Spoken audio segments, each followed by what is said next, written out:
Peugeot got into Le Mans because of the great history of that big race. It's a prestigious race, it's the biggest race in the world, and it's a massive challenge for manufacturers.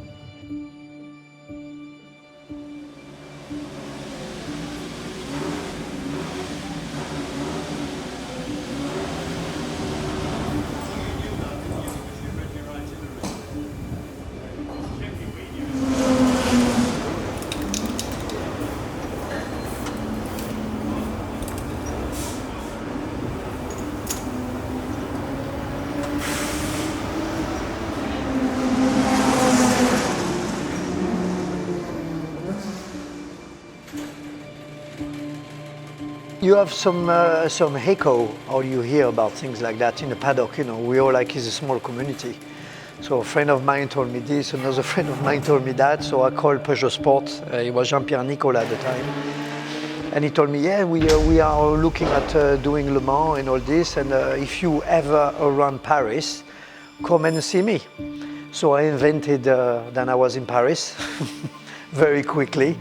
And I was at Peugeot Sport a couple of weeks later, meeting with Jean-Pierre Nicolas, and from there on we had a first approach. Then there was Serge Saulnier, who got appointed as team manager, and Serge Saulnier is somebody who was running me in British Formula 3, so somebody I know very well, and so I got in touch with him, and things moved very quickly. I was already on the scene. I've done Le Mans already 6 or 7 times by that time, you know. So I was experienced, I had good speed, not to send flower to myself, you know, and he was really hooked up very quickly, you know. I got offered a contract, and then the rest is history, you know. So I knew already that if I was with a manufacturer, I would be in a good place to have a shot at winning the race. But when I arrived at the factory and I saw the effort and the know-how and the scale of involvement from the manufacturer, Peugeot Sport, I thought, oh gosh, this is going to be big. They've got their own engine dyno, they've got a designer, they've got machinery, they've got wind tunnel program. They fabricate everything from scratch. It's a car that was designed in a piece of paper that after was developed with CFD, which was put into a small scale to go in wind tunnel, and then after develop into fabrication into that car that you see in here, the 908. So I knew that when I saw that, I knew I was at the right place. And the beginning of 2007, we was at Paul Ricard, and I was the first one in the car to see how it felt like on the racetrack. And it's funny because when you can be amazed by a car, or you can be completely blown away. You know, the first time I put myself in that car and I went around Ricard, the first corner I took with that car, I thought, wow, this is such a big gap compared to what I've drove before. And I knew it. We were in for something good. It was crazy to think that after one lap you think it's going to be good. No, it was good after one lap. After everything changed, because you have a quick car, but then you got to make it reliable, especially with the new technology. You know, we had a V12 diesel. We had a torque out of this engine that was completely out of this world, you know.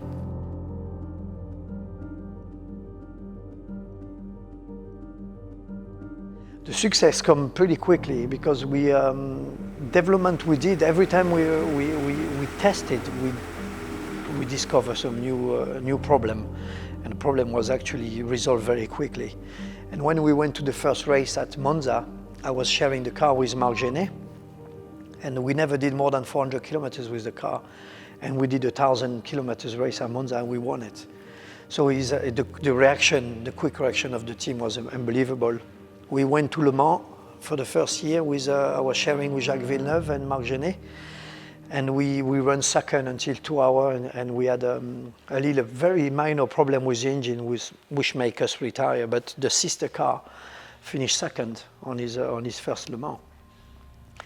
And then after he just unfolded, the team won out of 32 races, about 27 races, I think, against Audi, which was like a a big thing. The only downside of it is that we only won Le Mans once.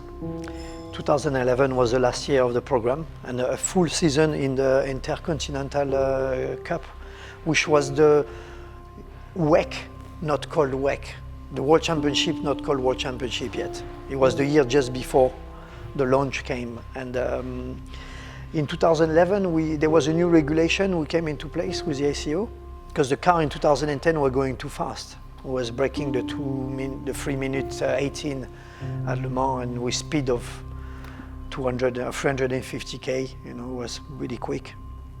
So the ACO wanted to slow the car down, so there is a new car came, the 90X, which was a little bit slower, but not that much, but with again a new car, new engine, V8, and the preparation for hybrid. So Peugeot, they prepared that year with that in the back of their mind. We started halfway through the year to develop the hybrid system for 2012. Lots of running, lots of development, lots of money spent by Peugeot Sport to do that. And it was very unfortunate, and in 2012 Peugeot had some problem with the main Peugeot, the Peugeot brand had a problem, so they had to make lots of redundancy, and you cannot make people redundant and go spend money into racing, so the program came to a stop. The car was in Sebring for testing, for developing the new car, and from one day to the next we got a call that the program was stopped. So it was a very an abrupt end to a beautiful story, and a painful end, to be honest. And it's difficult not only for us drivers, it's difficult for everybody that have put so much effort into researching, into developing, into preparing at every level in the team, you know. Because suddenly everybody stop, and then you know that it's not going to happen, because when something like this is very big, you have more than 250 people working on something regularly. And when you have to dispatch those people, they quickly go to somewhere else, so the team is dissolving very quickly.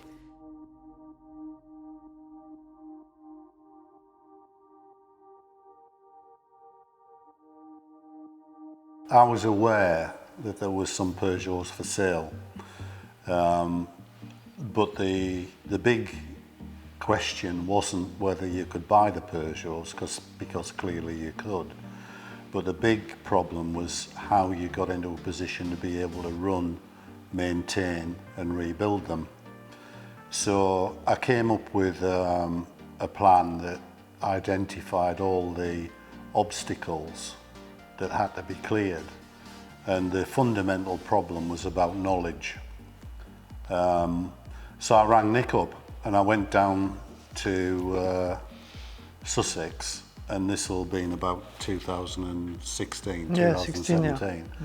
And we basically spent 18 months. I told him what the idea was, that we set ourselves up to run Peugeot diesels, went through him with Nick the list of obstacles that were barriers to success in being able to run the Peugeots, and we basically picked off each hurdle one by one, by Nick ringing all these contacts up from Peugeot Sport, and it took us about a year, 18 months to solve all the issues, and once we'd solved them, it took 15 minutes to buy the cars. You know, if you look at it from in a historical context, there are very few genuine factory cars that are capable of being run by a private team. You know, the factories generally did everything, you know, to the nth degree. Generally they had a lot of money behind them, and clearly there isn't that amount of money in historic racing. When he talked to me about this, I thought, ooh, maybe I'm just gonna see those cars again, because they have been tucked away somewhere and you don't see them anymore. And I used to see them when I used to visit Peugeot Sport once a year, going to Le Mans, because I've done Le Mans a few more times after Peugeot. And I used to take off the blanket on top of them in the corridor somewhere at Peugeot Sport, and just to look at them, because you miss those things, you know. So and you know what drove us, they are truly iconic cars from one of the greatest periods of sports car racing, and probably the last genuine factory cars that can ever be run by privateers. yeah, exactly. Now it's all hybrid, so you couldn't couldn't run an hybrid now. It's too dangerous. It's complicated. Too much electronic. Those cars are still kind of simple, because it's an engine, it's a car, there is electronic, which we are on top of it now, but you can run them.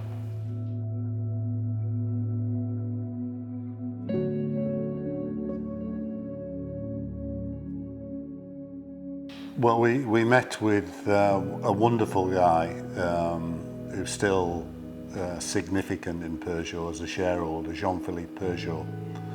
And he was a wonderful guy. He was the guy that is obviously from the Peugeot family, and he was the guy that first started Peugeot Sport. And he was a great guy to deal with. And when he said he had 7, I just couldn't help myself. We just had to buy all 7. So we went for lunch, talked about the old days. You know, he told us all about starting this young ex-rally navigator called Jean Todt and his relationship with Jean Todt. And like I say, I think we'd got to dessert by the time we talked about buying the cars. And we got a small piece of paper, wrote down a load of numbers, and then shook hands on a deal, and we bought all 7. And then subsequently, Peugeot Sport were closing down the Velizy factory, and subsequently we bought all the spares they had, everything, electronic spares, engine spares, chassis spares. And Peugeot Sport were fantastic. You know, they recognised that we were serious about rekindling and re-energising the cars and running them professionally, and they've been a massive assistance to us. It's a very passionate company. Yeah, very passionate. So they, when they saw that we're gonna run those cars again, is bringing a little bit of heritage.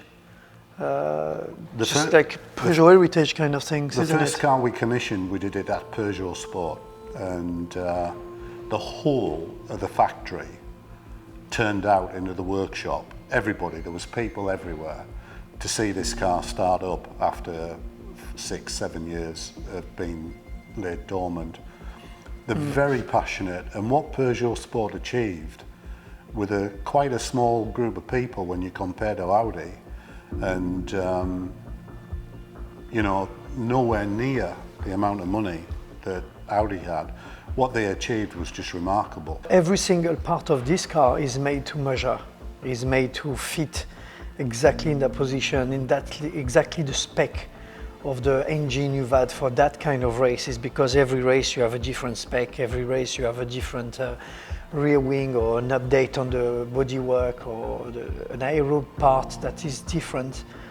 And to have all those parts, we can rustle them up together and have some spare package for each and every car we have. It didn't stop there either.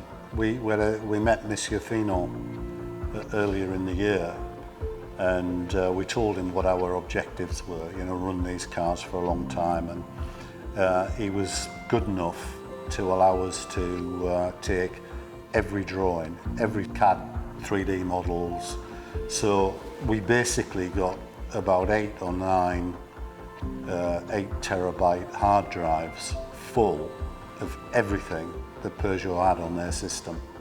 So this is just gonna help us in case of you know, you have the car, but if you hit a problem, what do you do? Because it's complicated. It's a car that has been made to measure. So now we can click a button and reproduce a part, which is gonna enable us to run the car. Otherwise, if you don't have this, what do? You know, you park the car and you can run it. I mean, it's to such an extent that we could actually build a brand new 908.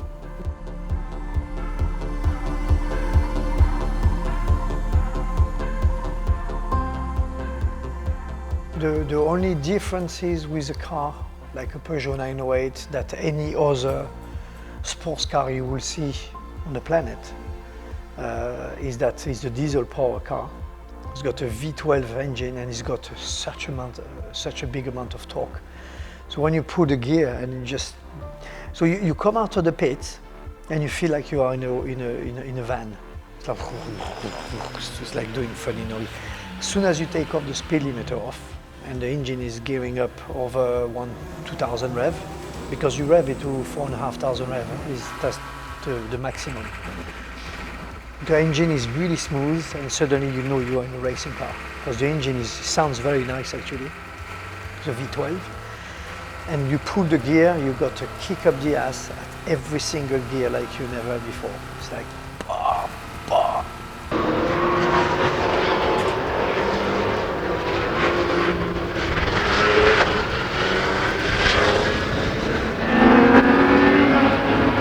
With 6 gear is the same, you get a kick like this.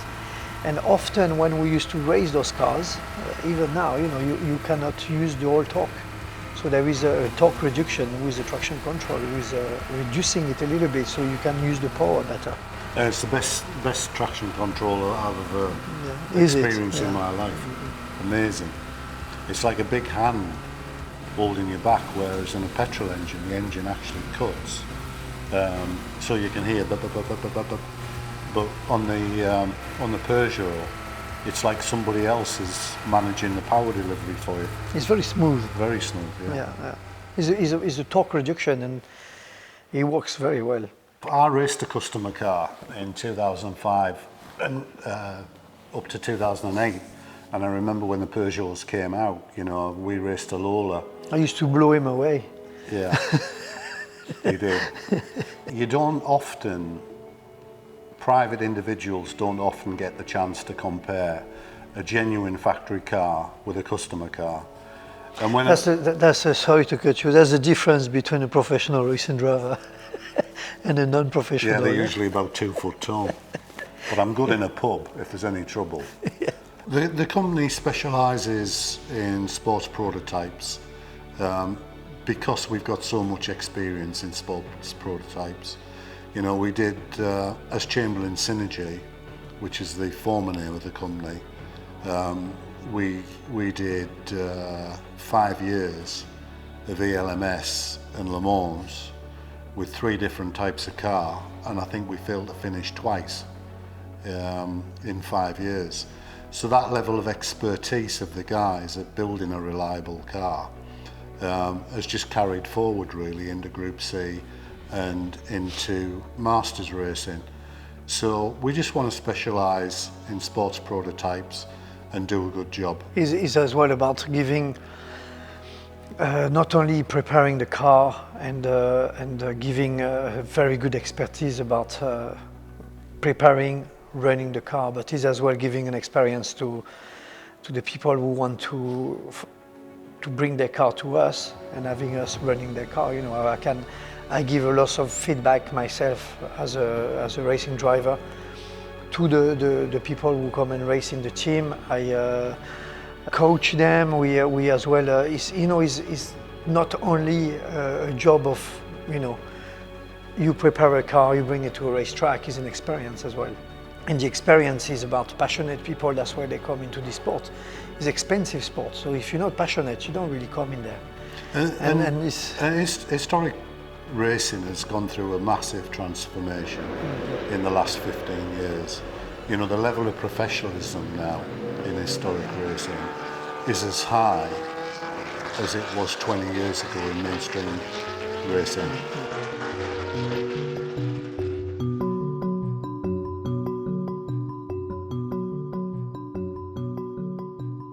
So today we are at Silverstone Classic.